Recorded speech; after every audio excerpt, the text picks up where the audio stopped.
Moko kuom jopuonj madongo mag skunde sekondar kaachiel kod primar owuok oko mano mar chung e kar chung'od bura mano ma Mumias East e kaunti ma Kakamega ne owuok oko mar kwedo okang' mar doho mane okawo mano mar ng'ado chenro mag omenda mag NG-CDF. Kotelegi kod Jackson Wanga, jopuonjgo owacho ni thoth sikunde dhi kadho e achiedh nade ma kanyo ka achiedh nade mar nok jopuonjre nikech jopuonjre ma wuok e familia mochando ogeno basari mag NG-CDF kendo ndamo ma kamano dhi rocho somgi.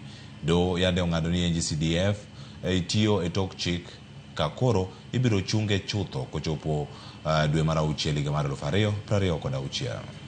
CDF itarudi kwa governor. My school iko kwa interior sana. Nashangaa vile governor nitamfikia because with the MP na tembea tu na watu wangu tu kwa miguu, tunafika kwa ofisi, tunaongea na MP na mwambie shida ambayo tuko nayo. Wale ofisi yake ya CDF wanapanga, wanakuja on the ground, wanaona shida iko, wanasolve. So kwangu naonelea kwamba hii mambo ya CDF ibaki tu kwa mikono ya wabunge. Sisi hatuna shida yoyote na mheshimiwa wetu, anajali kila shule, anaiona shule ya upili, shule ya hapa chini primary. Hapo nyuma nakumbuka watoto wetu wengi kwa sababu ya kutojiweza kwa wazazi wetu wengi walikwamia katika shule za msingi.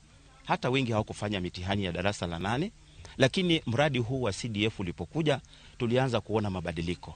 Mwanzo miundo msingi shuleni iliimarishwa. Governors wako na pesa yao wenyewe, hatuoni kitu inafanya, lakini tunaona kazi yenye NG-CDF inafanya. Yes. So governors, wherever you are, stop sponsoring these things in courts. Wachaneni nayo. CDF has impacted the lives of Kenyans.